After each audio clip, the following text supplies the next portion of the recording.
ಆಕಾಶವಾಣಿ ಹಾಸನ. ಹೊಸ ಹೊಸ ಹಸಿರಿನ ಬಸಿರಲಿ ಜೀವನ ಧ್ವನಿ, ಚಂದದ ಜೀವನಕ್ಕೆ ಹಂದರ ಹೆಣೆಯುವ ಮಾರ್ಗದರ್ಶಿ ಕಾರ್ಯಕ್ರಮ. ಕೇಳಿ ಜೀವನ ಧ್ವನಿ. ಸಂತೋಷ. ಪ್ರಾಮಾಣಿಕತೆಗೆ ಫಲ ಇದ್ದೇ ಇದೆ ಅಲ್ವಾ ಚೇತನ್ ಕುಮಾರ್ ಅವರೇ? ಹೌದು.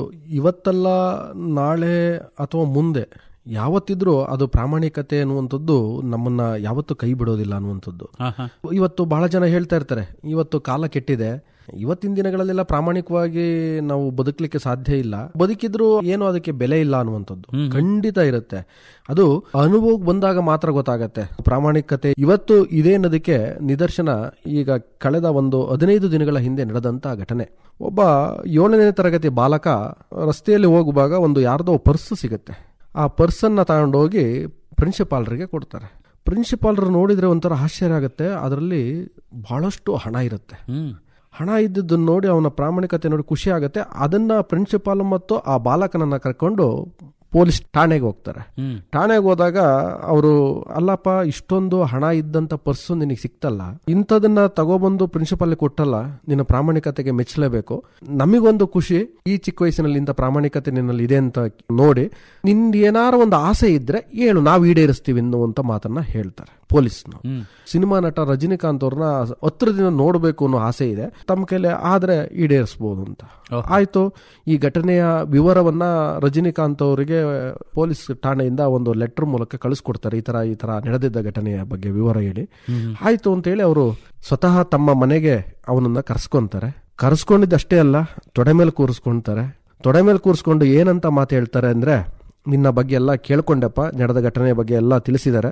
ನೀನು ಒಂದು ಸಾರಿ ರಜನಿಕಾಂತ್ ಅವ್ರನ್ನ ನೋಡಬೇಕು ಅಂತ ಹೇಳಿದ್ದೆ, ನೋಡು ಆಯ್ತು, ಖುಷಿನೂ ಆಯ್ತು ನಿನ್ನ ಪ್ರಾಮಾಣಿಕತೆ. ಆದ್ರೆ ನಂದೊಂದು ಆಸೆ ಇದೆ, ಏನಿಲ್ಲ, ನೀನು ಎಲ್ಲಿ ತನಕ ಓದ್ತೀಯೋ ಅಷ್ಟೂ ಸಂಪೂರ್ಣ ಖರ್ಚು ವೆಚ್ಚವನ್ನ ನಾನು ನೋಡ್ಕೊಂತೀನಿ ಅಂತ ಹೇಳ್ತಾರೆ. ಭರವಸೆ ಕೊಟ್ಟಿದ್ದಷ್ಟೇ ಅಲ್ಲ, ಅದನ್ನ ಈಡೇರ್ಸಕ್ಕೆ ಏನೇನ್ ಬೇಕು ಎಲ್ಲಾ ವ್ಯವಸ್ಥೆಯನ್ನ ಆ ಬಾಲಕನಿಗೆ ಮಾಡಿದ್ರು. ಇದು ಕಳೆದ 15 ದಿನಗಳ ಹಿಂದೆ ನಡೆದ ಘಟನೆ. ಎಷ್ಟು ಜನ ನೋಡಿದರೋ ಇಲ್ಲೋ ಗೊತ್ತಿಲ್ಲ. ಆ ಹುಡುಗನಿಗೆ ಪರ್ಸ್ ಸಿಕ್ಕಿತ್ತು, ಸಾಕಷ್ಟು ಹಣ ಇತ್ತು, ತಾಂಡೋಗಿ ತನ್ನ ತಂದೆಗೆ ಕೊಡಬಹುದಾಗಿತ್ತು, ಪ್ರಿನ್ಸಿಪಾಲ್ ಕೊಡೋ ಅಂತ ಇದಿರ್ಲಿಲ್ಲ. ಆದ್ರೆ ಅವನ ಪ್ರಾಮಾಣಿಕತೆ ಏನು, ಅದ್ರಾಗ 5,000 ಇತ್ತೋ 10,000 ಇತ್ತೋ ಗೊತ್ತಿಲ್ಲ. ಆದ್ರೆ ಇವತ್ತು ಏನಾಗಿದೆ, ಮುಂದೆ ಅವನು ಎಷ್ಟು ಓದ್ತಾನೋ, ಎಲ್ಲಿ ತನಕ ಹೈಯರ್ ಎಜುಕೇಶನ್ ಮಾಡ್ತಾನೋ ಅಷ್ಟೂ ಖರ್ಚನ್ನ ನೋಡ್ಕೊಂತೀನಿ ಅಂತ ಹೇಳಬೇಕಾದ್ರೆ ಇದಕ್ಕೆ ನಿದರ್ಶನ ಪ್ರಾಮಾಣಿಕತೆ ಅನ್ನುವಂಥದ್ದು ಇವತ್ತಿಗೂ ಉಳಿದಿದೆ, ಮುಂದೂ ಉಳಿಯುತ್ತೆ ಅನ್ನುವಂಥದ್ದನ್ನ ನಾವು ಈ ಘಟನೆ ಮೂಲಕ ಅರ್ಥ ಮಾಡ್ಕೋಬಹುದು. ನಿಜ, ಪ್ರಾಮಾಣಿಕತೆ ಇರಲೇಬೇಕು, ಅದರಿಂದ ಫಲ ಸಿಕ್ಕೇ ಸಿಗುತ್ತೆ. ಒಳ್ಳೆ ವಿಚಾರವನ್ನ ಹಂಚಿಕೊಂಡ್ರಿ, ತಮಗೆ ಧನ್ಯವಾದಗಳು. ನಮಸ್ಕಾರ. ನಮಸ್ಕಾರ. ಕೇಳಿದ್ರೆ ಈ ಕಾರ್ಯಕ್ರಮದಲ್ಲಿ ಭಾಗವಹಿಸಿದವರು ಬೇಲೂರು ತಾಲೂಕು ಅಡಗೂರಿನ AR ಚೇತನ್ ಕುಮಾರ್ ಅವರು.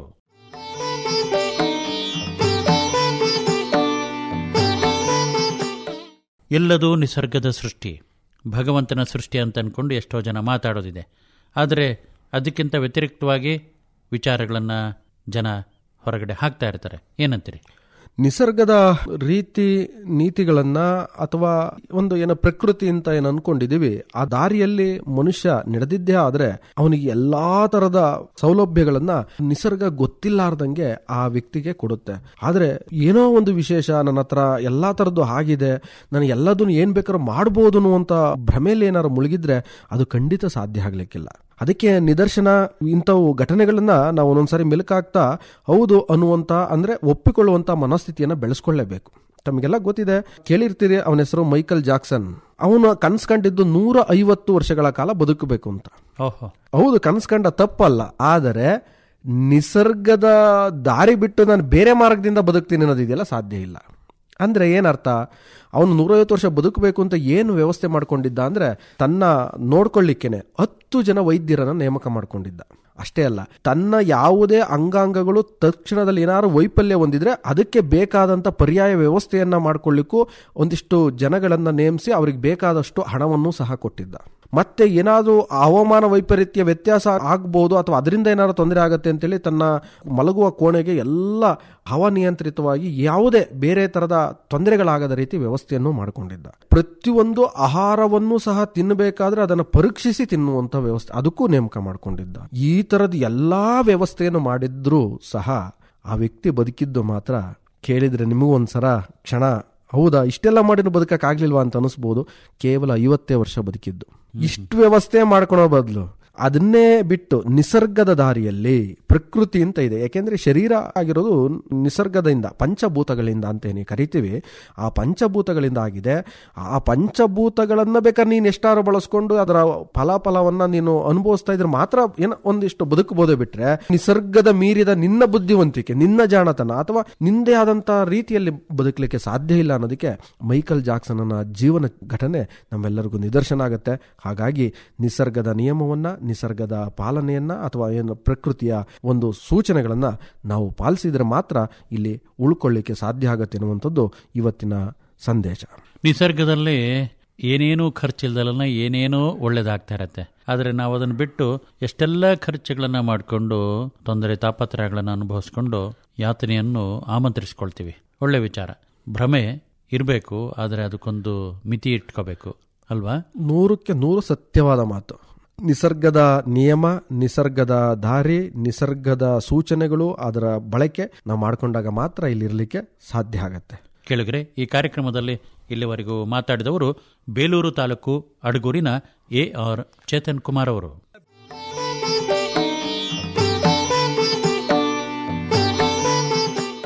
ಭಗವಂತನ ಸೃಷ್ಟಿ ಅಂತ ಅನ್ಕೊಂಡು ಬಹಳ ಜನ ಮಾತಾಡೋದಿದೆ. ಏನಿದು? ಎಷ್ಟು ವಿಶೇಷ ಅಂದ್ರೆ ಏನು ಅನ್ಕೋಬಿಡ್ತೀವಿ ನಾವೇನೋ ಬೆಳೆದ್ವಿ, ಮಾಡಿದ್ವಿ, ಬುದ್ಧಿವಂತರಾದ್ವಿ, ಶ್ರೀಮಂತರಾದ್ವಿ, ಅಥವಾ ಇನ್ನೇನೋ ಹುದ್ದೆ ಸಿಕ್ತು, ಅಥವಾ ಇನ್ನೇನೋ ಪಡ್ಕೊಂಡ್ಬಿಟ್ವಿ ಅಂತ ಇದ್ರೆ ಇದರಿಂದ ಅವನ ಒಂದು ಕೃಪೆ ಇರುತ್ತೆ. ನಿಮಗೆ ಇನ್ನು ಗೊತ್ತಾಗಬೇಕು ಅಂತಂದ್ರೆ, ಒಂದೇ ತಾಯಿ ಹೊಟ್ಟೆಯಲ್ಲಿ 10 ಜನ ಮಕ್ಕಳು ಹುಟ್ಟಿದ್ರು ಅದರಲ್ಲಿ ಒಬ್ಬ ಬುದ್ಧಿವಂತ ಆಗ್ಬೋದು, ಅಥವಾ ಅದರಲ್ಲಿ ಒಬ್ಬ ಶ್ರೀಮಂತ ಆಗ್ಬೋದು, ಪ್ರಧಾನಮಂತ್ರಿನೂ ಆಗ್ಬೋದು, ಅಥವಾ ಮುಖ್ಯಮಂತ್ರಿನೂ ಆಗ್ಬೋದು. ಎಲ್ಲರೂ ಆಗ್ಲಿಕ್ಕಿಲ್ಲ. ಎಲ್ಲರೂ ತಾಯಿ ಹೊಟ್ಟೆಲೆ ಹುಟ್ಟಿರೋದು, ಆದ್ರೆ ಆಗ್ಲಿಕ್ಕಿಲ್ಲ. ಯಾಕೆಂದ್ರೆ ಇದರ ಹಿಂದೆ ಏನೋ ಒಂದು ಶಕ್ತಿಯನ್ನ ಅವನು ಕೊಟ್ಟು ಕಳಿಸಿರ್ತಾನೆ. ಹೇಗೆ? ಅದರ ವಿವರಣೆಯನ್ನ ನೋಡೋಕ್ಕಿಂತ ಮುಂಚೆ ಒಂದು ಘಟನೆಯನ್ನ ನೋಡ್ಬಿಡೋಣ, ಆಮೇಲೆ ನಿಮಗೆ ಅರ್ಥ ಆಗ್ಬಿಡುತ್ತೆ ಏನು ಇದನ್ನ ಹಿನ್ನೆಲೆ ಅಂತೇಳಿ. ಏನು ಘಟನೆ ನೋಡೋಣ. ಹೀಗೆ ಒಬ್ಬ ಸಿರಿವಂತ ದೇವಸ್ಥಾನಕ್ಕೆ ಬರ್ತಾರೆ, ಅಂದ್ರೆ ಪೂಜೆ ಮಾಡಿಸ್ಲಿಕ್ಕೆ. ಪೂಜೆ ಎಲ್ಲ ಮುಗೀತದೆ. ಮುಗಿದ್ಮೇಲೆ ದೇವಸ್ಥಾನದ ಮುಂಭಾಗ 2 ಜನ ಭಿಕ್ಷುಕರು ಕೂತಿರ್ತಾರೆ. ಅದರಲ್ಲಿ ಒಬ್ಬ ಭಿಕ್ಷುಕ ಅಂತಾನೆ, ದೇವರು ನಿಮ್ಗೆಲ್ಲ ಕೊಟ್ಟಿದ್ದಾನೆ, ನೀವೇನಾದ್ರು ಒಂದು ಸ್ವಲ್ಪ ನನಗೆ ದಾನ ಮಾಡಿ ಅಂತ ಕೇಳ್ತಾನೆ. ಆಗ ಅವನಿಗೆ ಅನಿಸ್ತದೆ, ನಾನೇನು ಕೊಡಲ್ಲಪ್ಪ ನಿನಗೆ ಅಂತ ಹೇಳ್ತಾನೆ. ಇನ್ನೊಬ್ಬ ಕೂತಿರ್ತಾನೆ, ಸರ್ ನೀವೇ ದೇವರಿದ್ದಂಗೆ, ಇಷ್ಟೆಲ್ಲ ಸಿರಿವಂತರಿದ್ದೀರಿ, ನನಗೇನಾರು ಕೊಡಿ ಸರ್ ಅಂತಾನೆ. ಪದಗಳನ್ನು ಸರಿಯಾಗಿ ಅರ್ಥ ಮಾಡ್ಕೋಬೇಕು. ಆಗ ಹೇಳಿದ್ಮೇಲೆ ಡ್ರೈವರ್ನ ಕರೆದು, ನೋಡು ಗಾಡಿ ಒಳಗೆ ಒಂದು ಟಿಫನ್ ಕ್ಯಾರಿಯರ್ ಇದೆ, ತಗೊಂಬಾ ಅಂತ ಹೇಳಿ ಯಾರಿಗೆ ಕೊಟ್ಟ? ಏನು 2ನೇ ಭಿಕ್ಷುಕನಿಗೆ ಕೊಟ್ಟ. ಏನಂತ? ನೀವೇ ದೇವರು, ನಿಮ್ಗೆ ಇಷ್ಟೆಲ್ಲ ಸಿರಿವಂತಿಕೆ ಕೊಟ್ಟಿದ್ದಾನಲ್ಲ ಅಂತ ಹೇಳಿದ್ನಲ್ಲ, ಅವನಿಗೆ ಆ ಕ್ಯಾರಿಯರ್ ಅನ್ನ ಕೊಡ್ತಾನೆ. ಇವನಿಗೆ ಇನ್ನೊಂದು ಮಾತು ಹೇಳ್ತಾನೆ, ನೀನ್ ಹೇಳ್ದಲ್ಲಪ್ಪ ದೇವರೆಲ್ಲ ಕೊಟ್ಟಿರೋದು ಏನಾರು ದಾನ ಮಾಡಿ ಅಂತ, ದೇವ್ರ ಹತ್ರ ಬೇಕಾದ್ರೆ ಇಸ್ಕೊಳಪ್ಪ ಅಂತ ಹೇಳಿ ಹೊರಟೋಗ್ಬಿಡ್ತಾನೆ. ಮಾರನೇ ದಿನ ಮತ್ತೆ ಅದೇ ಸಿರಿವಂತ ಅಲ್ಲಿಗೆ ಬರ್ತಾನೆ ದೇವಸ್ಥಾನಕ್ಕೆ. ಆದ್ರೆ ಒಬ್ಬ ಭಿಕ್ಷುಕ ಇರ್ತಾನೆ, ಇನ್ನೊಬ್ಬ ಇರೋದೇ ಇಲ್ಲ. ಆಶ್ಚರ್ಯ ಆಗತ್ತೆ. ಯಾವ ಭಿಕ್ಷುಕ ಇರ್ತಾನೆ? ಸರ್ ನೀವೇ ಎಲ್ಲದನ್ನು ಮಾಡಿದಿರಿ, ನೀವೇ ದೇವ್ರು ಅಂತ ಹೇಳಿದಂತ ಭಿಕ್ಷುಕ ಅಲ್ಲೇ ಇರ್ತಾನೆ. ಅವಾಗ ಕೇಳ್ತಾನೆ, ಇನ್ನೊಬ್ಬೆಲ್ಲೋದ ಅವನು ಅಂತ. ಅವಾಗ ಅವನು ಹೇಳ್ತಾನೆ, ಇನ್ನೊಬ್ಬ ಏನು ಇಲ್ಲ ಸರ್, ನೀವು ಕೊಟ್ರಿ ಕ್ಯಾರಿಯರು, ಅದ್ರಾಗೆ ಒಂದು ಮೇಲಿನ ಬಾಕ್ಸ್ ಅಲ್ಲಿ ಸ್ವೀಟ್ ಇತ್ತು, ನಾನ್ ತಿಂದೆ, ಉಳಿದಿದ್ದು ಏನ್ ತಿನ್ನೋದು ಅಂತ ಹೇಳಿ ಅವನಿಗೆ ಕೊಟ್ಟು ಕಳಿಸಿದೆ ಸರ್ ಅಂತ ಹೇಳ್ತಾನೆ. ಆಗ ಅವನಿಗೆ ಸತ್ಯದ ಅರಿವಾಗತ್ತೆ. ಇನ್ನೊಂದು ಕೆಳಗಿನ ಬಾಕ್ಸ್ ಅಲ್ಲಿ ವಜ್ರ ವೈಡೂರ್ಯಗಳನ್ನ ಇಟ್ಟಿದ್ದ. ಇವನು ತೆಗೆದು ನೋಡಿರ್ಲಿಲ್ಲ. ಅವಾಗ ಅವನಿಗೆ ಅರಿವಾಗತ್ತೆ, ಓಹೋ ದೇವರಿದಾನೇನೋದಕ್ಕೆ ಸಾಕ್ಷಿ ಎಲ್ಲದನ್ನು ಕೊಡೋನು ದೇವರು ಅಂತದ್ದು ಅರಿವಿಗೆ ಬರುತ್ತೆ. ನೋಡಿ, ಇಲ್ಲಿ ನೀವೇ ದೇವರೊಂದನಿಗೆ ಬರೀ ಫಲ ಸಿಕ್ತು, ಎಲ್ಲವನ್ನೂ ಕೊಟ್ಟಿರೋ ದೇವರು ಅದನ್ನೇನಾರು ಮಾಡಿ ಅಂತ ಕೇಳಿದವನಿಗೆ ಅವನಿಗೆ ಬೇಕಾದಂಥ ಬಡತನವನ್ನು ಕಳೀಲಿಕ್ಕೆ ಎಲ್ಲ ಸಿಕ್ಕಿತ್ತು. ಅಂದರೆ ಅರ್ಥ ಇಲ್ಲಿ ಎಲ್ಲದರ ಹಿಂದೆ ಒಬ್ಬ ದೇವರು, ಅವನ ಆಟದ ಮುಂದೆ ನಮ್ಮ ಆಟ ಏನೂ ಇರೋದಿಲ್ಲ ಅನ್ನೋದು ಈ ಕಥೆಯ ಮೂಲಕ ಅರ್ಥ ಆಗ್ತದೆ. ಹಾಗಾಗಿ ನಾವು ಎಷ್ಟೇ ಏನೇ ಬಂದಿದ್ರು, ಏನೇ ಸಿಕ್ಕಿದ್ರು, ಏನೇ ಪಡ್ಕೊಂಡಿದ್ರು, ಇದರ ಹಿಂದೆ ಅವನ ಶಕ್ತಿ ಇರುತ್ತೆ. ಇದನ್ನು ಅರಿತು ಕೈಲಾದರೆ ಮಾಡುವಂಥ ಮನೋಭಾವನೆ ಏನಂದ್ರೆ, ಏನಾದರೂ ನಮಗೆ ಗೊತ್ತಿರುವಂಥದ್ದು, ನಮ್ಮ ಹಿಂದಿರುವಂಥವರಿಗೆ ಮಾಡುವಂಥ ಒಳ್ಳೆ ಕೆಲಸವನ್ನು ಮಾಡ್ತಾ ಇದ್ರೆ ಅದರ ಫಲ ನಮಗೆ ಸಿಗುತ್ತೆ ಅನ್ನುವಂಥದ್ದು ಇವತ್ತಿನ ಸಂದೇಶ. ನಿಜ, ವಿಧಿಯ ಆಟ ಅಂತ ಹೇಳ್ತೀವಲ್ಲ, ಹಾಗೆ ಅಲ್ವಾ? ಹೌದು.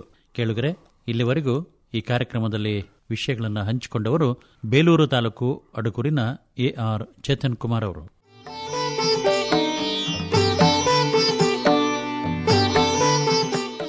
ಅಹಂಕಾರ ಹೇಳ್ತಾರೆ ಬಹಳ ಜನಗಳಲ್ಲಿದೆ ಅಂತ. ಕೆಲವೊಬ್ರು ಇಲ್ವೇ ಇಲ್ಲ, ಎಲ್ಲೆಲ್ಲೋ ಕಾಣಬಹುದು ಅಂತ ಅನ್ಕೊಂಡು, ಅಹಂಕಾರ ಇದ್ದಷ್ಟು ಅಪಾಯ ಅಂತ ಅನ್ಕೊಂಡು ಮಾತಾಡೋದಿದೆ. ಏನಂತ್ರಿ ಚೇತನ್ ಕುಮಾರ್ ಅವರೇ? ಹೌದು, ಇದು ಇರಬೇಕು. ನಾನು ಅನ್ನೋದಕ್ಕೆ ಗುರುತಿಸ್ಕೊಳ್ಳಿಕ್ಕೆ ನಿಮ್ಮ ಹೆಸರೇನು ಅಂತ ಕೇಳಿದಾಗ ಹೇಳೋದಕ್ಕೆ ಬೇಕೇ ಬೇಕು.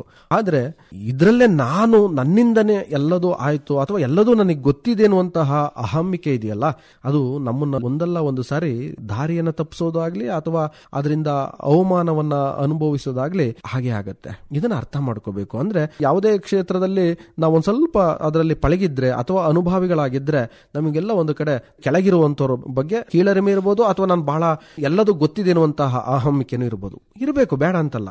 ಆದ್ರೆ ಅತಿ ಅಹಮ್ಮಿಕೆ ಅಂದ್ರೆ ಅಹಂಕಾರ ಪ್ರದರ್ಶನ ಅಷ್ಟು ಒಳ್ಳೇದಾಗಲ್ಲ. ಏನಾಗ್ಬಿಡುತ್ತೆ, ಹೀಗೆ ಒಬ್ಬ ಟೆನ್ನಿಸ್ ಕಲಿಸುವಂತಹ ತರಬೇತುದಾರನಿಗೆ ಒಂದ್ ಸ್ವಲ್ಪ ಅಹಮ್ಮಿಕೆ ಇತ್ತು, ನನಗೆಲ್ಲ ಗೊತ್ತಿದೆ ಎನ್ನುವಂಥದ್ದು. ತರಬೇತಿಯನ್ನ ಪಡಿಲಿಕ್ಕೆ ಬಂದಂತಹ ಒಂದಿಷ್ಟು ಶಿಷ್ಯರಿಗೆ ತನ್ನ ಒಂದು ಜಾಣತನ ಪ್ರದರ್ಶನ ಮಾಡಬೇಕು ಅನ್ನೋ ಅಹಮ್ಮಿಕೆ. ಹೌದು, ಇರ್ಲಿ, ಎಲ್ಲ ಗೊತ್ತಿತ್ತು, ಎಲ್ಲ ಕೇಳ್ತಾ ಇದ್ರು, ಏನೋ ಕೋರ್ಟ್ ಅಳತೆ ಎಷ್ಟಿದೆ, ಇದು ಅಗಲ ಎಷ್ಟಿದೆ, ಎಲ್ಲದೂ ಕೇಳಿದ್ರು, ಎಲ್ಲ ತರದ್ದು ಹೇಳಿದ್ರು. ಆದ್ರೂ ಹಮ್ಮು ಬಿಮ್ಮು ಕಮ್ಮಿ ಆಗ್ಲಿಲ್ಲ. ಇನ್ನೊಂದು, ಸರ್ ನೀವು ಇಷ್ಟೆಲ್ಲ ಟೆನ್ನಿಸಿನ ಬಗ್ಗೆ ನಮ್ಮನ್ನೆಲ್ಲ ಕೇಳ್ತಾ ಇದ್ರಿ, ನೀವು ಬಹಳ ತಿಳ್ಕೊಂಡಿದ್ದೀನಿ ಅಂತ ಹೇಳಿ ನಿಮಗೆಲ್ಲ ಗೊತ್ತಿದೆ, ನಾನೊಂದು ಪ್ರಶ್ನೆ ಕೇಳಲ್ಲ ಸರ್ ಇದ್ರ ಬಗ್ಗೆ ಅಂದಾನು. ಅವನಿಗೆ ಆಶ್ಚರ್ಯ ಆಗ್ಬಿಡ್ತು, ಇದೇನು ಪ್ರಶ್ನೆ ಕೇಳ್ಬೋದು ಹಂಗಾರೆ, ಇವನೇನು ಕೇಳ್ಬೋದು ಸರ್, ಇಷ್ಟೆಲ್ಲ ಅಹಮ್ಮಿಕೆ ಇದೆಯಲ್ಲ, ಈ ನಟ್ ಕಟ್ಟಿದಾರಲ್ಲ ಸರ್ ಮಧ್ಯ, ಇದರಲ್ಲಿ ಎಷ್ಟು ರಂಧ್ರಗಳಿದಾವೆ ಅಂತ ಹೇಳ್ತೀರಾ ಸರ್ ಅಂತ. ಅವಾಗ ಒಂದು ಕ್ಷಣ ಅವನಿಗೆ ಅನಿಸ್ತದೆ, ರಂಧ್ರಗಳು ಎಷ್ಟಿದಾವೆ ಅಂತ ಎಲ್ಲಿ ಎಣಿಸ್ಬೇಕು, ಎಲ್ಲಿ ಗೊತ್ತಿರುತ್ತೆ. ಇದು ಇಂಥ ಒಬ್ಬ ಪ್ರಶ್ನೆಯನ್ನ ಒಬ್ಬ ತರಬೇತಿ ಪಡೆಯುವಂತ ವಿದ್ಯಾರ್ಥಿ ಕೇಳ್ತಾನೆ ಅನ್ನೋದೇ ಅವ್ರಿಗೆ ಗೊತ್ತಿರಲಿಲ್ಲ. ಅವಾಗ ಅವ್ರಿಗೆ ಅನಿಸ್ತು ತಕ್ಷಣದಲ್ಲಿ, ಓಹೋ, ನಾವು ಎಷ್ಟೇ ತಿಳ್ಕೊಂಡ್ರು, ಎಷ್ಟೇ ಅದರಲ್ಲಿ ಅನುಭವವನ್ನು ಪಡೆದಿದ್ರು, ತರಬೇತಿ ಪಡೆದಿದ್ರು, ಎಲ್ಲೋ ಒಂದು ಕಡೆ ಇನ್ನೂ ತಿಳ್ಕೊಳ್ಳೋದಿರುತ್ತೆ ಅನ್ನುವಂಥದ್ದು ಅರಿವು ಬಂತು. ಹಾಗಾಗಿ ನಾವು ಅಷ್ಟೇ ಯಾವುದೇ ಕ್ಷೇತ್ರದಲ್ಲೂ ನಾವು ಅಹಮ್ಮಿಕೆ ಪಡೆದಲ್ಲೇ ಇನ್ನೂ ಒಂದಿಷ್ಟು ತಿಳ್ಕೊಳ್ಳೋದಿದೆ ಅನ್ನುವಂಥ ರೀತಿಯಲ್ಲಿ ಹೋದಾಗ ಮಾತ್ರ ನಾವು ಇಲ್ಲಿ ಉಳ್ಕೊಳ್ಳಿಕ್ಕೆ ಸಾಧ್ಯ ಆಗತ್ತೆ ಅನ್ನುವಂಥದ್ದು ಈ ಕಥೆಯ ಸಾರಾಂಶ. ನಿಜ, ಜೀವನದಲ್ಲಿ ನಾವು ಎಷ್ಟು ಕಲಿತರೂ ಸಾಲದು, ಕಲ್ತಷ್ಟು ಇನ್ನೂ ಏನೂ ಕಲೀಲಿಲ್ಲ ಅನ್ನೋ ಥರ ಭಾಸವಾಗ್ತದೆ ಅಂದ್ಕೊಂಡು ಅನುಭವಸ್ಥರು ಹೇಳೋದಿದೆ. ಒಳ್ಳೆಯ ಮಾಹಿತಿಯನ್ನ ಈ ಸಂದರ್ಭದಲ್ಲಿ ತಿಳಿಸಿದರೆ ತಮಗೆ ಧನ್ಯವಾದಗಳು. ನಮಸ್ಕಾರ. ನಮಸ್ಕಾರ. ಕೇಳಿದ್ರೆ ಇಲ್ಲಿವರೆಗೂ ಮಾತಾಡಿದವರು ಬೇಲೂರು ತಾಲೂಕು ಅಡಗೂರಿನ ಎ.ಆರ್. ಚೇತನ್ ಕುಮಾರ್ ಅವರು.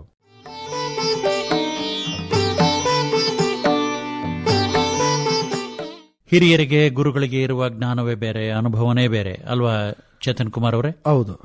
ಆ ಗುರುವಿಗೆ ಇರುವಂತಹ ಒಂದು ತಿಳುವಳಿಕೆ ನಾವು ಎಷ್ಟೇ ಮುಂದುವರೆದ್ರು ಆ ಸ್ಥಾನಕ್ಕೆ ನಾವು ಹೋಗ್ಲಿಕ್ಕೆ ಸಾಧ್ಯ ಇಲ್ಲ. ಶಿಷ್ಯಂದ್ರ ಅವ್ರ ಕೆಳಗೆ ಇರಬಹುದು, ಆದ್ರೆ ಗುರುವಿಗಿಂತ ಸಾಧನೆ ಬೇರೆ ತರ ಮಾಡಬಹುದು. ಆದ್ರೆ ಅವರವರ ಜ್ಞಾನಕ್ಕೆ ಅವ್ರಿಗೆ ಗೊತ್ತಿರುವಂತಹ ಒಂದು ತಿಳುವಳಿಕೆಯನ್ನ ನಾವು ಪರೀಕ್ಷೆ ಮಾಡ್ಲಿಕ್ಕೆ ಹೋಗಬಾರದು. ಯಾಕೆಂದ್ರೆ ಆ ಶಕ್ತಿ ಹಾಗಿರುತ್ತೆ. ಒಂದು ಘಟನೆ ನೋಡಿ ಎಷ್ಟು ಚೆನ್ನಾಗಿರುತ್ತೆ ಅಂದ್ರೆ, ಗುರುವಿನನ್ನು ಮೀರಿಸಬೇಕು ಅಂತ ಬಹಳ ಜನ ಹೋಗ್ಬಿಡ್ತೀವಿ. ಹೌದು, ಯಾವ್ದ್ರಾಗೆ ಮೀರಿಸಬೇಕು, ಯಾವ್ದ್ರಾಗ ಇರಬೇಕು, ಯಾವ್ದ್ರಾಗ ಆ ಜ್ಞಾನ ಇರಬಾರ್ದು ಅನ್ನೋ ತಿಳುವಳಿಕೆನೂ ಇರಬೇಕಾಗ್ತದೆ. ಈ ತರದ್ದು ಒಂದು ಘಟನೆ ನಡೆಯುತ್ತೆ. ಯಾವುದಾದ್ರು ರೀತಿಯಲ್ಲಿ ಈ ಗುರುವಿನ ಜ್ಞಾನದ ಬಗ್ಗೆ ಅಥವಾ ಗುರುವಿನಿಗೆ ಗೊತ್ತಿರುವಂತದ್ರ ಬಗ್ಗೆ ಇವ್ರಿಗೇನು ಒಂದು ಗೊತ್ತಿಲ್ಲ ಅನ್ನೋದನ್ನ ನಾನು ಒಂದು ರೀತಿಯಲ್ಲಿ ನಾನು ತಿಳ್ಕೋಬೇಕು ಅನ್ನುವಂಥದ್ದು, ಅಂದ್ರೆ ಇವರನ್ನ ಸೋಲಿಸಬೇಕು ಅನ್ನುವಂಥದ್ದು. ಈ ತರದೊಂದು ಮನಸ್ಥಿತಿ ಒಬ್ಬ ಶಿಷ್ಯನಿಗೆ ಬಂದ್ಬಿಡುತ್ತೆ. ಒಂದು ದಿನ ಒಬ್ಬ ಶಿಷ್ಯ ಬರ್ತಾನೆ, ಗುರುಗಳೇ, ನಿಮ್ಮನ್ನೊಂದು ಪ್ರಶ್ನೆ ಕೇಳಬೇಕು, ಎಲ್ಲದಕ್ಕೂ ಉತ್ತರ ಕೊಟ್ಟಿದ್ದೀರಿ, ಈ ಪ್ರಶ್ನೆಗೆ ಒಂದು ಉತ್ತರ ಕೊಟ್ರೆ ನಾನು ನಿಜವಾಗ್ಲೂ ನಿಮ್ಮನ್ನ ಬೇರೆ ಸ್ಥಾನದಲ್ಲಿ ನೋಡ್ಲಿಕ್ಕೆ ಸಾಧ್ಯ ಆಗುತ್ತೆ. ಆಯ್ತಪ್ಪ, ಕೇಳು, ಅದಕ್ಕೇನಂತೆ. ಆಯ್ತಾ ಗುರುಗಳೇ, ಹಾಗಾದ್ರೆ ನನ್ನ ಪ್ರಶ್ನೆಗೆ ನೀವು ಉತ್ತರ ಕೊಡಬೇಕು. ಈ ಪ್ರಶ್ನೆಗೆ ನೀವು ಉತ್ತರ ಸರಿಯಾಗಿ ಕೊಟ್ರೆ ನಾನು ನಿಮ್ಮ ಶಿಷ್ಯನಾಗಿ ಅಥವಾ ನಿಮ್ಮ ಪಾದದಡಿಯಲ್ಲಿ ಇರ್ತೀನಿ ಅನ್ನುವಂಥದ್ದು. ಹಾಗಾದ್ರೆ ಏನಪ್ಪ ನಿನ್ನ ಪ್ರಶ್ನೆ? ಏನೂ ಇಲ್ಲ ಗುರುಗಳೇ, ನನ್ನ ಕೈಯಲ್ಲಿ ಒಂದು ಚಿಕ್ಕ ಪಕ್ಷಿ ಇದೆ, ಮುಷ್ಟಿ ಮಾಡಿ ಇಟ್ಕೊಂಡಿದ್ದೀನಿ, ಇದು ಜೀವಂತವಾಗಿದೆಯೋ ಇದು ಸತ್ತಿದೆಯೋ ಅನ್ನೋದನ್ನ ಹೇಳಬೇಕು ಅಂತ ಪ್ರಶ್ನೆ ಅವನು. ಗುರುವಿಗೆ ಇವತ್ತು ಭಾರತ ದೇಶದಲ್ಲಿ ಎಂತ ಸ್ಥಾನ ಇದೆ ಅನ್ನೋದು ಗೊತ್ತಿದೆ. ಆಗ ಅವನು ಹೇಳ್ತಾನೆ, ಅದು ಸತ್ತಿದೆಯೋ ಬದುಕಿದೆಯೋ ಅನ್ನೋದು ಎರಡು ನಿನ್ನ ಕೈಯಲ್ಲೇ ಇದೆ ಅಂತ ಉತ್ತರ ಕೊಡ್ತಾರೆ. ಏನ್ ಗುರುಗಳೇ ನೀವು ಹೇಳ್ತಾರದು ಅರ್ಥ ಆಗ್ತಾ ಇಲ್ವಲ್ಲ ಅಂತಾರ ಅವರು. ಏನೂ ಇಲ್ಲಪ್ಪ, ಆ ಪಕ್ಷಿ ಜೀವಂತವಾಗಿದೆ ಅಂದ್ರೆ ನೀನ್ ಹಂಗೆ ಕೈಲಿ ಹಿಂಗೆ ಅಮ್ಕಿದ್ರೆ ಅದು ಸತ್ತೋಗ್ಬಿಡುತ್ತೆ. ಅವಾಗ ಏನ್ ಹೇಳ್ತೀಯಾ, ನೀವ್ ಹೇಳಿದ ಉತ್ತರ ಸುಳ್ಳು ಅಂತೀಯ. ಅಥವಾ ನಾನೇನಾದ್ರು ಸತ್ತಿದೆ ಅಂದ್ರೆ ಕೈ ನಿಂಗೆ ತೆಗಿತೀಯಾ, ಅದು ಜೀವಂತವಾಗಿದೆ ಅಂತೀಯ. ಹಾಗಾಗಿ ಬದುಕಿದೆಯೋ ಸತ್ತಿದೆಯೋ ಅನ್ನೋ ನಿರ್ಧಾರ ಅವೆರಡೂ ನಿನ್ನ ಕೈಯಲ್ಲಿ ಇದೆ ಎನ್ನುವಂತ ಉತ್ತರವನ್ನು ಕೊಡ್ತಾರೆ. ಆಗ ಅವನಿಗೆ ಅನಿಸ್ತದೆ, ನಿಜವಾಗ್ಲೂ ಗುರುನೇ, ನಾನು ಶಿಷ್ಯನೇ ಅನ್ನುವಂಥದ್ದು. ಹಾಗಾಗಿ ಈ ಜೀವನದಲ್ಲಿ ಒಳ್ಳೆಯದು ಕೆಡುಕು, ಸೋಲು ಗೆಲುವು, ಮಾನ ಅಪಮಾನ ಅಥವಾ ಸುಖ ಸಂತೋಷ ಎಲ್ಲದೂ ಯಾರ ಕೈಯಲ್ಲಿದೆ? ನಮ್ಮ ಕೈಯಲ್ಲಿದೆ ಅನ್ನೋದನ್ನು ಅರ್ಥಕೊಂಡು ನಾವು ಮುನ್ನಡೆಯಬೇಕು ಅನ್ನುವಂಥದ್ದು ಈ ಕಥೆಯ ಸಾರಾಂಶ. ಅನುಭವ ಪಡಿತಾ ಹೋದರೆ ವ್ಯಕ್ತಿತ್ವನೇ ವಿಶೇಷವಾಗಿ ರೂಪುಗೊಳ್ಳುತ್ತೆ. ಅದರಲ್ಲೂ ವಿಶೇಷ ಅನುಭವಗಳ ಗುರುಸ್ಥಾನ ಹೊಂದಿರೋರು ತಮ್ಮದೇ ಆದ ಚಾಣಾಕ್ಷತನದಿಂದ, ಕೌಶಲ್ಯದಿಂದ ಜೀವನ ಮಾಡೋದಿದೆ. ಲಘುವಾಗಿ ಪರಿಗಣಿಸೋದು ಅಲ್ವೇ ಅಲ್ಲ. ತಾವು ಮಾತಾಡಿದ್ದಕ್ಕೆ ಧನ್ಯವಾದಗಳು. ನಮಸ್ಕಾರ. ನಮಸ್ಕಾರ. ಕೆಳಗರೆ ಈ ಕಾರ್ಯಕ್ರಮದಲ್ಲಿ ವಿಷಯಗಳನ್ನ ತಿಳಿಸಿದವರು ಬೇಲೂರು ತಾಲೂಕು ಅಡಗೂರಿನ ಎ.ಆರ್. ಚೇತನ್ ಕುಮಾರ್ ಅವರು.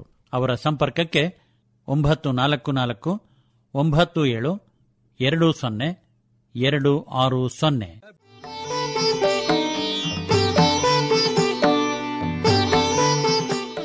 ಯೋಗ ಇವತ್ತು ಇಡೀ ವಿಶ್ವದಲ್ಲಿ ಸುದ್ದಿ ಮಾಡಿದೆ. ಯೋಗದಿಂದ ಆರೋಗ್ಯ, ಅಭಿವೃದ್ಧಿ, ಆನಂದ, ಹೀಗೆ ಏನಂತೀರಿ ಚೇತನ್ ಕುಮಾರ್ ಅವರೇ? ಯೋಗ ಅನ್ನುವಂಥ ಪದದ ಅರ್ಥನೇ ಅದು ವಿಶೇಷವಾಗಿರುವಂಥದ್ದು. ಇವತ್ತಿನ ಪ್ರಪಂಚದಲ್ಲಿ ಯೋಗ ಅನ್ನುವಂಥದ್ದನ್ನ ಏನ್ ಭಾವಿಸಿದ್ದಾರೆ ಕೆಲವು ಜನ ಅಂತಂದ್ರೆ, ಇದು ಎಲ್ಲ ಒಂದು ಕಡೆ ಸರಿಯಾದ ದಾರಿಯಲ್ಲಿ ಹೋಗ್ತಾ ಇಲ್ಲ ಅಂತ ಅನಿಸ್ತಾ ಇದೆ. ಏನಂದ್ರೆ ಯೋಗ ಅನ್ನುವಂಥದ್ದು ದೈಹಿಕ ಸ್ವಾಸ್ಥ್ಯವನ್ನ ಕಾಪಾಡಿಕೊಳ್ಳಿಕ್ಕೆ ಅನ್ನುವಂಥದ್ದು, ಎರಡನೇದು ರೋಗ ಬಂದವರು ಯೋಗ ಮಾಡಬೇಕು ಅನ್ನುವಂಥದ್ದು, ಇನ್ನೊಂದು ತಮಗಿರುವ ವೈಯಕ್ತಿಕ ಅನಾರೋಗ್ಯದ ಸಮಸ್ಯೆಗಳಿಗೆ ಇದು ಪರಿಹಾರ ಅನ್ನುವಂಥ ಭಾವನೆ. ಯಾರೇ ಮಾತಾಡ್ಸಿದ್ರು ಇದನ್ನೇ ಮಾತಾಡ್ತಾರೆ ಬಿಟ್ರೆ ಮುಂದುವರೆದ ಭಾಗವನ್ನ ಮಾತನಾಡೋದಿಲ್ಲ. ಯಾಕೆ ಮಾತಾಡ್ತಾ ಇಲ್ಲ? ಆ ಅರಿವು ಅವ್ರಿಗೆ ಗೊತ್ತಾಗ್ತಾ ಇಲ್ಲ. ನಾವು ಏನೇ ಯೋಗ ಮಾಡಿ ಏನೇ ಮಾಡಿದ್ರು ಇನ್ನು ಇದ್ರಲ್ಲೇ ಒದ್ದಾಡ್ತಾ ಇದೀವಿ ಬಿಟ್ರೆ ಮುಂದಿನ ಹಂತಕ್ಕೆ ಹೋಗ್ ತಯಾರೇ ಆಗ್ತಾ ಇಲ್ಲ. ಯಾಕೆಂದ್ರೆ ಪತಂಜಲಿ ಮಹರ್ಷಿಗಳು ಇದ್ರ ಬಗ್ಗೆ ಎಲ್ಲೂ ಹೇಳೇ ಇಲ್ಲ. ಯೋಗ ಅನ್ನುವಂಥದ್ರ ಬಗ್ಗೆ ಅವ್ರು ಏನ್ ಹೇಳಿದ್ದಾರೆ? ಯೋಗ ಚಿತ್ತ ವೃತ್ತಿ ನಿರೋಧ ಅಂದ್ರೆ ಬಿಟ್ರೆ ಯೋಗ ಅನ್ನೋದು ಒಂದು ಆಸನ ಅಲ್ಲ ಅಂತ ಅವ್ರು ಹೇಳಿದ್ರು. ಸ್ಥಿರಂ ಸುಖಂ ಆಸನಂ ಅಂತ ಹೇಳಿದ್ರು. ಅಂದ್ರೆ ಮುಂದುವರಿದ ಭಾಗ ಅಂದ್ರೆ ಇದು ಮನುಷ್ಯ ಜನ್ಮದ ಸಾರ್ಥಕತೆಗೆ ಯೋಗ ಅನ್ನುವಂಥದ್ದು. ಅಂದ್ರೆ ಸಾರ್ಥಕತೆಗೆ ಅಂದ್ರೆ ಈ ಮನುಷ್ಯ ಜನ್ಮ ಬಂದಿರೋದೇನಕ್ಕೆ, ಏನನ್ನ ಮಾಡಬೇಕು, ನಾವು ಏನನ್ನ ಮಾಡಿದ್ರೆ ಈ ಜನ್ಮ ಉನ್ನತವಾದ ಸ್ಥಾನಕ್ಕೆ ಹೋಗ್ಲಿಕ್ಕೆ ಸಾಧ್ಯ. ಅಂದ್ರೆ ಉನ್ನತ ಸ್ಥಾನಕ್ಕೆ ಅಂತಂದ್ರೆ ಎಷ್ಟೋ ನಮ್ಮಲ್ಲಿರುವಂತಹ ದುರ್ಗುಣಗಳನ್ನ, ಅಂದ್ರೆ ಮನಸ್ಸಿನಲ್ಲಿರುವಂತಹ ದುರ್ಗುಣಗಳನ್ನ ಅಥವಾ ದುರ್ಬುದ್ಧಿಗಳನ್ನ ಅಥವಾ ಇನ್ನೂ ಅನೇಕ ನಮ್ಮಲ್ಲಿರುವಂತಹ ನ್ಯೂನ್ಯತೆಗಳನ್ನ ಸರಿಪಡಿಸ್ತಾ ಒಂದು ಮೂರ್ತಿ ಆಗ್ಲಿಕ್ಕೆ ಸಾಧ್ಯ ಆಗತ್ತೆ. ಸಾಧ್ಯ ಆಗ್ಲಿಕ್ಕೆ ಯೋಗ ಅನ್ನುವಂಥದ್ದು ಮೆಟ್ಟಿಲಾಗತ್ತೆ ಅನ್ನುವಂಥದ್ದಕ್ಕೆ ಅಷ್ಟೇ ಬಿಟ್ರೆ ಇದು ರೋಗ ಬಂದವರಿಗೆ, ಇದು ಸಮಸ್ಯೆ ಇರುವಂಥವರಿಗೆ ಅಥವಾ ಏನು ತೊಂದರೆಗಳಾಗದಕ್ಕೋಸ್ಕರ ನೀವು ಮಾಡಿ ಅನ್ನುವಂಥ ಸ್ಥಿತಿಯಿಂದ ನಾವು ಹೊರಬಂದು ಇದು ಆತ್ಮ ಸಾಕ್ಷಾತ್ಕಾರಕ್ಕೆ, ಆತ್ಮ ಆನಂದಕ್ಕಾಗಿ ಅಥವಾ ಆತ್ಮ ಮತ್ತು ಪರಮಾತ್ಮನಲ್ಲಿ ಒಂದುಗೂಡುವುದಕ್ಕೆ ಬೆಸಿಗೆಯಾಗಿ ಕೆಲಸ ಮಾಡುತ್ತೆ ಅನ್ನುವಂಥ ಮಾತುಗಳನ್ನು ಹೇಳಿದ್ರೆ ಖಂಡಿತ ಜನ ಇನ್ನು ಹೆಚ್ಚು ಆಕರ್ಷಿತರಾಗ್ತಾರೆ. ಆ ಆಕರ್ಷಣೆಗೆ ಹೇಳುವಂಥವ್ರು ಮೊದಲು ನಾವು ಬದಲಾದ್ರೆ ಖಂಡಿತ ಸಾಧ್ಯ ಆಗತ್ತೆ ಅನ್ನುವಂಥದ್ದನ್ನ ಹೇಳ್ತಾ, ಇದು ನಿಜವಾಗ್ಲೂ ಯೋಗದ ಅಥವಾ ಮನುಷ್ಯ ಜನ್ಮ ಸಾರ್ಥಕತೆಗೆ ಮೆಟ್ಟಿಲು ಯೋಗ ಅನ್ನುವಂಥದ್ದು. ಕಾಯಿಲೆ ಬಂದ ಮೇಲೆ ಯೋಚನೆ ಮಾಡೋದಕ್ಕಿಂತ ಕಾಯಿಲೆ ಬರೋದಕ್ಕಿಂತ ಮುಂಚಿತವಾಗಿ ಈ ರೀತಿಯ ಆಲೋಚನೆಗಳು ಒಳ್ಳೆಯದು. ಯೋಗ ಇವತ್ತು ಹಲವರಿಗೆ ಪರಿಚಯವಾಗಿದೆ, ಅದರಿಂದ ಅನುಕೂಲಗಳನ್ನು ಕಂಡಿದ್ದಾರೆ. ಇವತ್ತು ಈ ಕಾರ್ಯಕ್ರಮದಲ್ಲಿ ತಾವು ಮಾತಾಡಿದ್ದಕ್ಕೆ ಧನ್ಯವಾದಗಳು. ನಮಸ್ಕಾರ. ಕೇಳಿದ್ರೆ ಬೇಲೂರು ತಾಲೂಕು ಅಡಗೂರಿನ ಚೇತನ್ ಕುಮಾರ್ ಅವರು ಈ ಕಾರ್ಯಕ್ರಮದಲ್ಲಿ ಭಾಗವಹಿಸಿದ್ರು.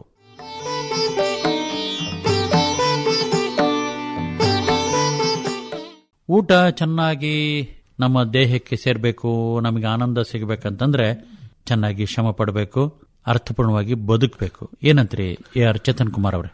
ಹೌದು, ಇವತ್ತು ಮನುಷ್ಯನ ಜೀವ ಅಂದ್ರೆ ದೇಹ ಇರಬೇಕು ಅಂದ್ರೆ ಅವನಿಗೆ ಶಕ್ತಿ ಬೇಕಾದ್ರೆ ಊಟ ಬೇಕೇ ಬೇಕು ಅನ್ನುವಂಥದ್ದು ಅದು ಎಲ್ಲ ನಿಯಮಗಳು ನಮಗೆಲ್ಲ ಗೊತ್ತಿದ್ದೆ, ಅದೇನು ಬೇರೆ ಅಲ್ಲ.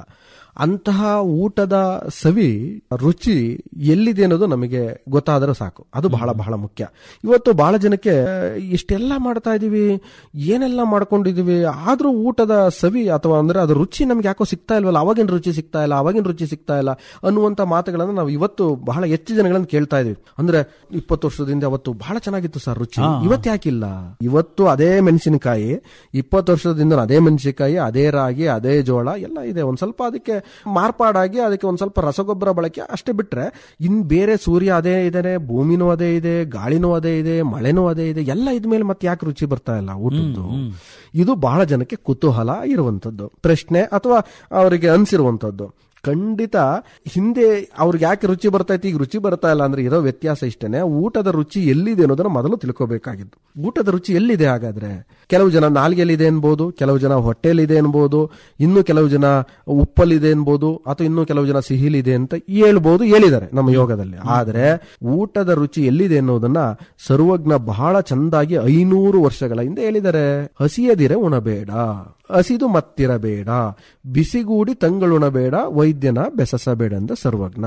ಅಂದರೆ ಹಸಿವಿನಲ್ಲಿ ರುಚಿ ಇದೆ ಬಿಟ್ರೆ ಇನ್ನು ಉಪ್ಪಿನಲ್ಲೂ ಇಲ್ಲ, ಬೆಲ್ಲದಲ್ಲೂ ಇಲ್ಲ, ಅಥವಾ ನಾಲ್ಗೆಲೂ ಇಲ್ಲ, ಹೊಟ್ಟೆಲೂ ಇಲ್ಲ. ಇರೋದು ಹಸಿವಿನಲ್ಲಿ. ಇವತ್ತು ನಾವು ಹಸಿವಾಗಲಿಕ್ಕೆ ನಮ್ಮ ಹೊಟ್ಟೆಗೆ ಸಮಯನೇ ಕೊಡದಲ್ಲೇ ಇದ್ದಾಗ ಊಟದ ರುಚಿ ಎಲ್ಲಿ ಸಿಗುತ್ತೆ? ಕೆಲವು ಜನ ನೀನ್ ಎಷ್ಟು ಟೈಮ್ ಊಟ ಮಾಡ್ತೀಯ ಅಂತ ಕೇಳಿದ್ರೆ 2 ಟೈಮ್ ಅಂತಾರೆ. ಅಲ್ಲ, 2 ಟೈಮ್ ಊಟ ಮಾಡೋದು ಇಲ್ಲ, 2 ಟೈಮ್ ಊಟ, 2 ತಿಂಡಿ, ಮತ್ತೆ ಸ್ನಾಕ್ಸ್ ಅಂತಾರೆ. ಈ ತರ ಆಗಿ ಊಟ ರುಚಿ ಸಿಗ್ತಾ ಇಲ್ಲ ಅಷ್ಟೇ ಬಿಟ್ರೆ ಬೇರೆ ಇನ್ಯಾವುದೋ ಕಾರಣ ಅಲ್ಲ. ಅವತ್ತಿಗೂ ಅದೇ, ಇವತ್ತಿಗೂ ಅದೇ, ಮುಂದೆ ಇನ್ನೂ ಹೋದ್ರು ಅದೇ ಇರುತ್ತೆ. ನಮಗಂತೂ ಸಿಕ್ಕಿದೆಯಪ್ಪ, ನಾವು ಹಸಿದಾಗ ಮಾತ್ರ ಊಟ ಮಾಡೋರು, ನೀವು ಅದನ್ನೇ ಮಾಡ್ರಿ ಚೆನ್ನಾಗಿರುತ್ತೆ. ಅವಾಗ ಹೇಳಿ ನಮಗೆ. ಸುಖನ ಹುಡ್ಕೊಂಡು ಹೋದಷ್ಟು ಕಷ್ಟವೇ, ಹಸುವನ್ನು ಸರಿಗಾಗಲ್ಲ, ತಿನ್ನೋದು ರುಚಿ ಅನ್ಸೋದಿಲ್ಲ, ಮತ್ತೆ ಹೊಟ್ಟಿಗೂ ಅದು ಹಿತ ಅನ್ಸೋದಿಲ್ಲ. ಸರಿಯಾಗಿ ಹೇಳಿದ್ರಿ. ತಾವು ಈ ಕಾರ್ಯಕ್ರಮದಲ್ಲಿ ಭಾಗವಹಿಸಿದ್ದಕ್ಕೆ ಧನ್ಯವಾದಗಳು. ನಮಸ್ಕಾರ. ನಮಸ್ಕಾರ. ಕೇಳಿದ್ರೆ ಶ್ರಮ ಪಡ್ತಾ ಇರ್ರಿ, ಊಟ ರುಚಿಯಾಗಿರುತ್ತೆ, ಸುಖವಾದ ಜೀವನ ಆಗ್ತದೆ ಅಂತ ಅನ್ಕೊಂಡು ಮಾತಾಡಿದವರು ಬೇಲೂರು ತಾಲೂಕು ಅಡಗೂರಿನ AR ಚೇತನ್ ಕುಮಾರ್ ಅವರು.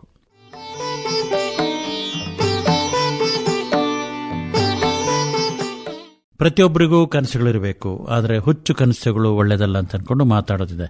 ಆಸೆಗಳಂತೆ ಕನಸುಗಳು ಸಹ ಇರಬೇಕನ್ಕೊಂಡು ಹೇಳೋದಿದೆ ಅಲ್ವಾ AR ಚೇತನ್ ಕುಮಾರ್ ಅವರೇ? ಹೌದು. ಕನಸುಗಳಿಲ್ಲದ ಜೀವನ ಅದು ಕತ್ತಲೆ ಅನ್ನುವಂಥದ್ದನ್ನ ನಾವು ಕೇಳಿರೋದುಂಟು. ಅಂದ್ರೆ ಜೀವನದಲ್ಲಿ ಒಂದು ಕನಸಿರಬೇಕು. ಆ ಕನಸು ಬರೀ ಇಟ್ಕೊಂಡ್ರೆ ಸಾಲದಿಲ್ಲ, ಆ ದಾರಿಯಲ್ಲಿ ನಡೆಯುವಂತ ಪ್ರಯತ್ನನೂ ಮಾಡಬೇಕಾಗತ್ತೆ. ಅಂದ್ರೆ ಕೆಲವು ಜನ ಹೇಳ್ತಾರೆ ಕನಸು ಕಾಣ್ತಾ ಇದ್ರೆ ಹೇಗಿರಬೇಕು ಕನಸಂದ್ರೆ ರಾತ್ರಿ ನಿದ್ದೆ ಮಾಡೋಕ್ಕೂ ಬಿಡಬಾರ್ದು, ಆ ತರ ಕನಸಿರಬೇಕು. ಹೌದು, ಸತ್ಯ.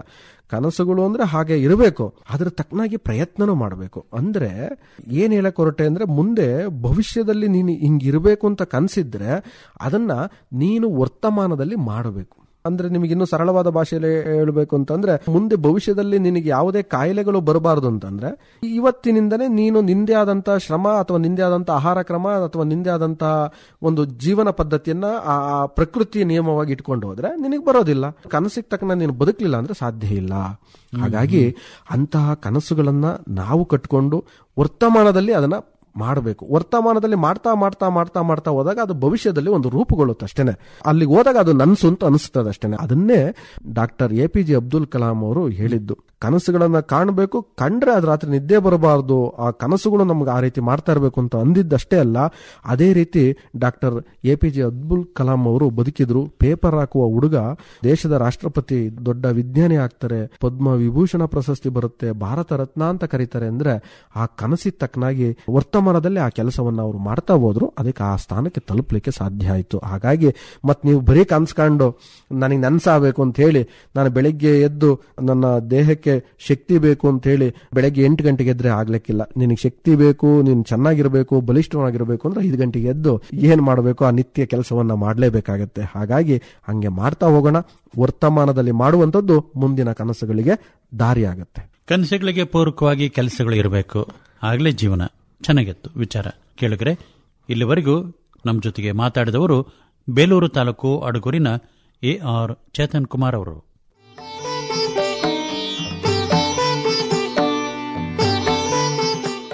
ಸೋಲು ಗೆಲುವು ಪ್ರತಿಯೊಬ್ಬರ ಜೀವನದಲ್ಲಿ ಬಂದೇ ಬರ್ತವೆ. ಸೋಲಿಗೆ ಕುಗ್ಬಾರ್ದು, ಗೆಲುವು ಬಂದಾಗ ಹಿಗ್ಬಾರ್ದು ಅಂತ ಅನ್ಕೊಂಡು ಮಾತಾಡೋದಿದೆ. ಏನಂತೀರಿ ಚೇತನ್ ಕುಮಾರ್ ಅವರೇ? ಪ್ರತಿಯೊಬ್ಬ ಮನುಷ್ಯನ ಜೀವಿತಾವಧಿಯಲ್ಲಿ ಇವೆಲ್ಲ ಇರದೆ, ಸೋಲು ಗೆಲುವು ಅಥವಾ ನಿಂದನೆ ಸನ್ಮಾನಗಳು ಎಲ್ಲ ಇರೋದೆ. ಈ ತರದ ಒಂದು ಬದುಕಿನಲ್ಲಿ ಈ ಘಟನೆಗಳಿಂದ ಎಷ್ಟೋ ಜನ ಕುಗ್ಗೋದಿದೆ. ಅಂದ್ರೆ ಅದನ್ನೇ ಒಂಥರ ಮಾನಸಿಕವಾಗಿ ತಗೊಂಡು ದುಃಖಿಗಳಾಗೋದು ಸಹ ಸಹಜ. ಆದರೆ ಇದೇ ಒಂದು ಸಂಸ್ಥೆಯ ಉನ್ನತ ಸ್ಥಾನದಲ್ಲಿದ್ದಂಥ ವ್ಯಕ್ತಿಗೆ ಆಗುವಂತಹ ಒಂದು ಆಘಾತ ಅವನನ್ನ ಇನ್ನೂ ಒಂದು ಹೊಸ ಸಂಶೋಧನೆ ಮಾಡಲಿಕ್ಕೆ ಕಾರಣೀಭೂತವಾಯಿತು ಅಂತ. ಅಂದ್ರೆ ಅರ್ಥ ನಾನು ಹೇಳಕ್ ಹೊರಟಿರೋದು, ಇಂದಿನ ಯುವ ಜನತೆ ಬಹಳ ಆಕರ್ಷಿತರಾಗಿದ್ದಾರೆ ಅದ್ರ ಬಗ್ಗೆ. ಇವತ್ತು ಬಳಸುವಂತ ಮೊಬೈಲ್ ಇದೆಯಲ್ಲ, ಅದರಲ್ಲೂ ಆಪಲ್ ಮೊಬೈಲ್ ಅಂತಂದ್ರೆ ಬಹಳ ಜನ ಖುಷಿ ಪಡ್ತಾರೆ. ಅದಿದ್ರೆ ಏನೋ ಒಂದು ಸ್ಥಾನ ಬೇರೆ ಅಂತ ಹೇಳಿ ಅಂತ. ಅಂತಹ ಆಪಲ್ ಫೋನ್ ಅನ್ನ ಕಂಡಿಡದಂತ ಸ್ಟೀವ್ ಜಾಬ್ಸ್ ಆ ಮೊಬೈಲ್ ಅನ್ನ ಕಂಡಿಡದ ಅಥವಾ ಕಟ್ಟಿದ ಆ ಸಂಸ್ಥೆಯಿಂದನೇ ಅವನನ್ನ ಕಂಪನಿಯಿಂದ ಹೊರ ಹಾಕ್ತಾರೆ. ಓಹೋ, ನೋಡಿ ಹೇಗಿದೆ ಅಂತ ಪರಿಸ್ಥಿತಿ. ಅಂತ CEO ಆಗಿದ್ದಂತ ಆ ಕಂಪನಿಯನ್ನ ಕಟ್ಟಿಡದಂತ ವ್ಯಕ್ತಿಯನ್ನ ಅದೇ ಸಂಸ್ಥೆಯಿಂದ ಅವನನ್ನ ಹೊರ ಹಾಕಿದ್ರೆ ಪರಿಸ್ಥಿತಿ ಹೇಗಿರಬೇಡ. ನಾವು ನೀವು ಆಗಿದ್ರೆ ಇನ್ನೇನೋ ಮಾಡ್ಕೊಂತ ಇದ್ವಿ, ಅಥವಾ ಇನ್ನೇನೋ ನಾವು ತಿಳ್ಕೊಂಡು ಮತ್ತೆ ನಾವು ದುಃಖಿಗಳು ಇನ್ಯಾವುದೋ ರೀತಿಯಲ್ಲಿ ಹೋಗ್ತಾ ಇದ್ವಿ. ಆದ್ರೆ ಸ್ಟೀವ್ ಜಾಬ್ಸ್ ಏನ್ ಮಾಡಿದ್ರು, ಆ ಕಂಪನಿಯಿಂದ ಹೊರ ಹಾಕಿದ್ರಲ್ಲ, ಮತ್ತೇನು ಮಾಡಕ್ ಹೋಗ್ಲಿಲ್ಲ, ವಾಪಸ್ ಮನೆಗೆ ಬಂದು ಇದ್ರಕ್ಕಿಂತನೂ ಇನ್ನೂ ಉನ್ನತವಾದಂತಹ ಸಂಶೋಧನೆಯನ್ನ ಮಾಡಬೇಕು, ಇದ್ರಕ್ಕಿಂತಲೂ ವಿಶೇಷವಾದಂತಹ ಒಂದು ಫೋನ್ ಅನ್ನ ತಯಾರು ಮಾಡಬೇಕು ಅಂತ ನಿರ್ಧಾರ ಮಾಡದ. ಎಷ್ಟು ಚಂದಾಗಿ ತಯಾರು ಮಾಡದ ಅಂತಂದ್ರೆ ಆ ಕಂಪನಿಯವರೇ ಇವನ ತಯಾರು ಮಾಡಿದಂತ ಫೋನ್ ಅನ್ನ ಮತ್ತೆ ನೋಡಿ ಅವನ ಹತ್ರನೇ ಬಂದು ವಿನಂತಿಸಿಕೊಂಡು ನೀವು ಏನ್ ಕಂಡಿಡಿದಿರಲ್ಲ ಇದು ನಮ್ಮ ಸಂಸ್ಥೆಯ ಮೂಲಕನೇ ಇದು ಮತ್ತೆ ಜನರಿಗೆ ತಲುಪಬೇಕು, ನೀವೇ ನಮ್ಮ ಕಂಪನಿಯ ಮತ್ತೆ ಸಿಒ ಆಗಬೇಕು, ಅಂದ್ರೆ ಕಂಪನಿಯ ಸಂಪೂರ್ಣ ಜವಾಬ್ದಾರಿಯನ್ನ ನಿಮ್ಗೆ ಕೊಡ್ತಾ ಇದೀವಿ ಅಂತ ಹೇಳಿ ಯಾವ ಕಂಪನಿಯ ಅವನನ್ನ ಹೊರ ಹಾಕಿತ್ತೋ ಅದೇ ಕಂಪನಿಯವರು ಮತ್ತೆ ಅವನನ್ನ ಆ ಕಂಪನಿಯ ಮಾಲೀಕನನ್ನಾಗಿ ಮಾಡಿ, ಅಂದ್ರೆ ಆ ಕಂಪನಿಯ ಅಧ್ಯಕ್ಷರನ್ನಾಗಿ ಮಾಡಿ ಆ ಕಂಪನಿಯ ಜವಾಬ್ದಾರಿಯನ್ನ ಕೊಡ್ತಾರೆ. ಇದು ಅವನ ಜೀವನದಲ್ಲಿ ನಡೆದ ಘಟನೆ. ಇನ್ಯಾರು ಆಗಿದ್ರೆ ಇಷ್ಟು ದೊಡ್ಡ ಸಂಸ್ಥೆಯಿಂದ ನಾನು ಹಿಂಗಾಯ್ತಲ್ಲ ಅಂತ ಅನ್ಕೊಂಡು ಅಲ್ಲಿಗೆ ನಮ್ಮ ಕೆಲಸವನ್ನು ನಿಲ್ಲಿಸಿ ಅಥವಾ ಇನ್ನೇನೋ ಬೇರೆ ದಾರಿ ಹೋಗ್ತಾ ಇದ್ವಿ. ಆದ್ರೆ ಹಾಗೆ ಮಾಡಲಿಲ್ಲ. ಎಲ್ಲಿ ಅವಮಾನ ಆಗಿತ್ತೋ ಅಲ್ಲೇ ಸನ್ಮಾನನೂ ಮಾಡಿಕೊಂಡ್ರು. ಎಲ್ಲಿ ಏನನ್ನ ತಂದಿದ್ರು ಅದಕ್ಕಿಂತ ಇನ್ನೂ ಉನ್ನತವಾದಂತಹದನ್ನ ತಂದ್ರು. ಅದಕ್ಕಾಗಿ ಮುಂದೆ ಅವರು ಸಾಯೋ ತನಕನೂ ಆ ಸಂಸ್ಥೆಯ ಅಧ್ಯಕ್ಷರಾಗಿದ್ರು. ಬಹಳ ಚಿಕ್ಕ ವಯಸ್ಸಿಗೆ ಆಪಲ್ ಕಂಪನಿಯ ಸ್ಟೀವ್ ಜಾಬ್ಸ್ ತೀರ್ಕೊಂತಾರೆ. ಅವರ ಕಂಡಿಡ್ಕೊಟ್ಟಂತ ಇವತ್ತು ಮೊಬೈಲು ಎಲ್ಲರ ಕೈಯಲ್ಲೂ ಇದೆ. ಬಹಳ ಜನ ಅದನ್ನು ಪ್ರೀತಿ ಪಡ್ತಾರೆ. ಆಪಲ್ ಮೊಬೈಲ್ ಇದೆ ಅಂದ್ರೇನೆ ಎಷ್ಟೋ ಜನ ಖುಷಿ ಪಡೋರಿದ್ದಾರೆ.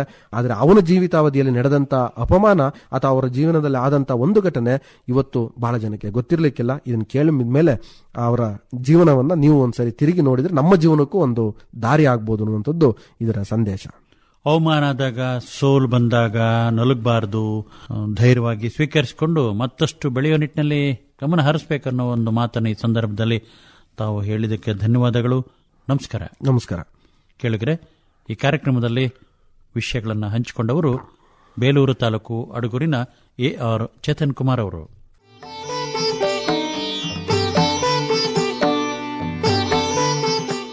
ಸ್ಮರಣೆ ಅನ್ನೋದು, ಕೃತಜ್ಞತೆ ಅನ್ನೋದು ಇರಬೇಕು.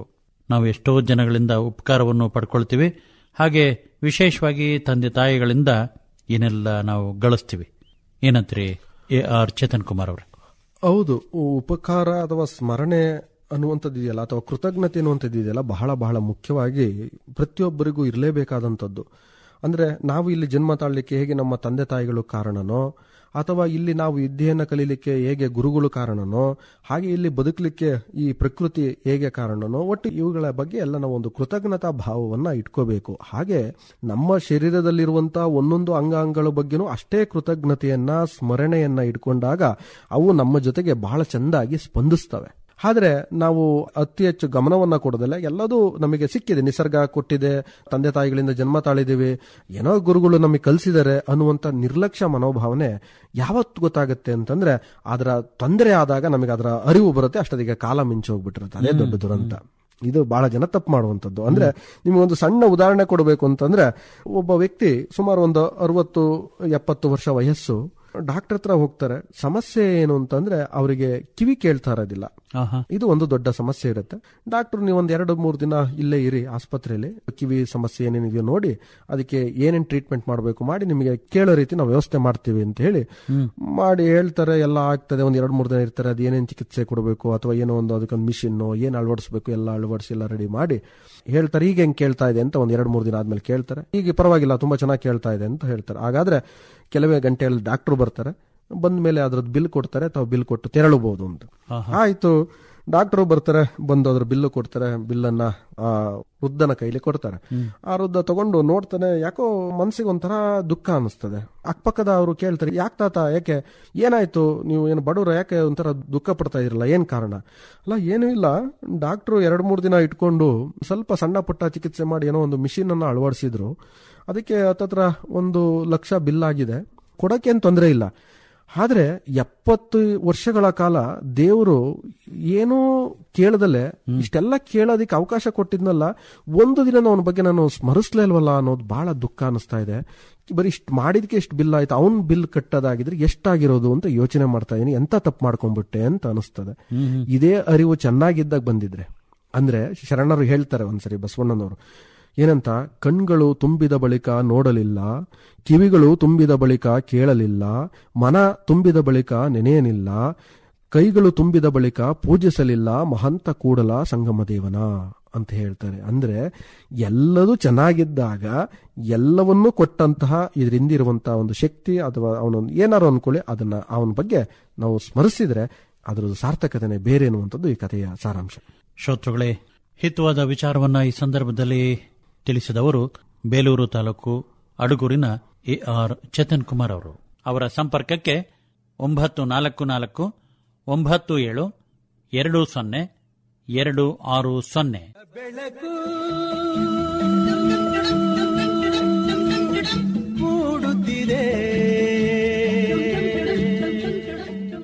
ಇದುವರೆಗೆ ಜೀವನ ಧ್ವನಿ ಚಂದದ ಜೀವನಕ್ಕೆ ಹಂದರ ಹೆಣೆಯುವ ಮಾರ್ಗದರ್ಶಿ ಕಾರ್ಯಕ್ರಮ ಮೂಡಿಬಂತು. ಕಾರ್ಯಕ್ರಮದ ನಿರ್ಮಾಣ ವಿಜಯ್ ಅಂಗಡಿ, ಸಂಕಲನಕ್ಕೆ ಸಹಕಾರ ನಾಜಿಮಾ ಬಾನು. ಇದು ಹಾಸನ ಆಕಾಶವಾಣಿಯ ಜೀವನವಾಣಿ. ಚಂದ ಚಂದ ಬಲು ಚಂದ